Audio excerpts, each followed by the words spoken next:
Ermənistanın son dövrdə həm Avrasiya İqtisadi İttifaqı ilə əməkdaşlığı davam etdirməsi, həm də Avropa İttifaqına inteqrasiya mesajları verməsi Moskvanın narahatlığını artırır. İrəvanın paralel geosiyasi kurs siyasəti uzunmüddətli perspektivdə iqtisadi və siyasi qeyri-müəyyənlik yarada bilər. Ekspertlər hesab edir ki, Kremlin əsas gözləntisi Ermənistanın gələcək xarici siyasət prioritetləri ilə bağlı daha konkret və proqnozlaşdırılan mövqe ortaya qoymasıdır.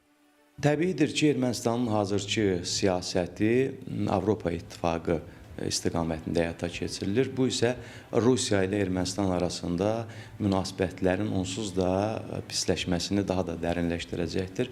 Çünki Rusiya konkret mövqe ortaya qoyur.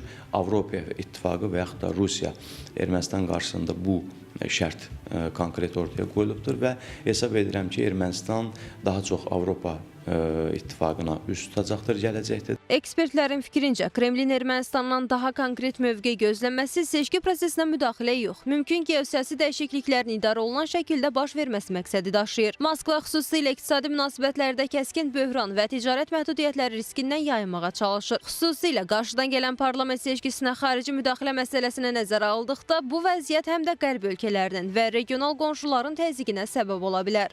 Demək olar ki, Rusiyanın bu bölgədə, Cənubi Qafqaz bölgəsində xüsusən də dayaqlarını zəiflətməsi fonunda hal-hazırda qarşılıq reaksiyanı Ermənistandan indiki məqamda daha ciddi formada gözləməsi demək olar ki, an məsələsidir. Seçkilərin nəticələri də bu tendensiyanın nə qədər davam edəcəyinə və hansı səpkidə davam edəcəyinə təsirini göstərmiş olacaq. Ancaq Mülki Müqavilə Partiyası yenidən bu seçkilərdə qələbə qazanarsa, o zaman Rusiya üçün həqiqətən də çətin bir sınağın başlanacağı mümkündür.